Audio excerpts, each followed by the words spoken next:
Hello and welcome to my channel. Today I'm going to tell you about the 500 watt subwoofer system I installed in my GTI.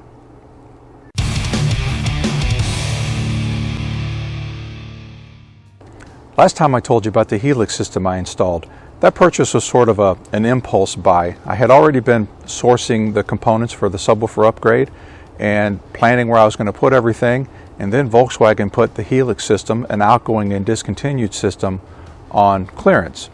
And for the money that I paid for it, I couldn't pass it up, because one of the things that people need to do whenever they're putting a subwoofer in the car is find a way to get the audio signal from the front of the car to the back.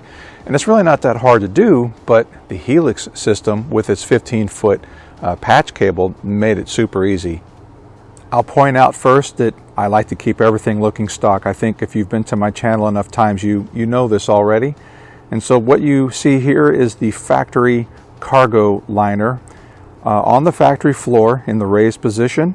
And to get to the goodies, all I have to do is lift it up and let me give you the grand tour here.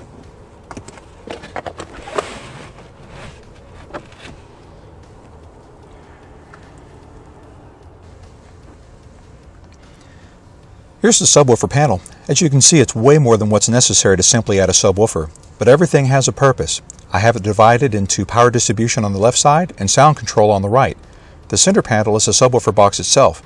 The panel and box is made from 3/4 inch MDF and is glued with liquid nails. It's also sealed on the inside and stuffed with polyfill damping material. The box houses a Rockford Fosgate T1 S1 10-inch subwoofer, which can use an enclosure as small as 0.4 cubic feet. My box is 0.55 cubic feet, which is a little smaller than ideal, but still large enough for the speaker to work, especially at my power level. I mentioned that the Helix accessory cable brings the signal to the back of the car. Check out my Helix video if you want to learn more. I tucked my Helix amp up here in the front. The 20-wire harness attaches at the front, and there's also an 8-wire subwoofer output. I use 4 of the wires to feed this audio control EQL 13-band graphic equalizer. Here you can see the yellow and black wires entering the high-level input. I only used the 6 lowest bands, which covers about 2.5 octaves of bass. That may seem a little wasteful, especially given that the EQL is designed to do so much more, but it's handling the high-level input and allowing me to tailor the bass to my liking, so it's doing exactly what I want. The modified low-level output leaves through the RCA plugs and enters the left side of the Rockford Fosgate Power T500X1BR 500-watt monoblock amplifier. What a mouthful. It's a tiny amp with forced ventilation, so it still stays fairly cool under the trunk floor. I use a PLC2 remote control knob to fine-tune the bass from the driver's seat. Here you can see it tucked under the parking brake lever. The system is indexed to peak at full volume, which means that my usual listening position for the remote control knob is around 10 o'clock or 35%.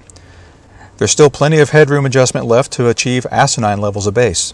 That's pretty much everything for the sound. This last component on the right is a 400 watt pure sine wave voltage inverter. It's great for powering computers and other sensitive equipment, coolers, and even crock pots during long or short road trips.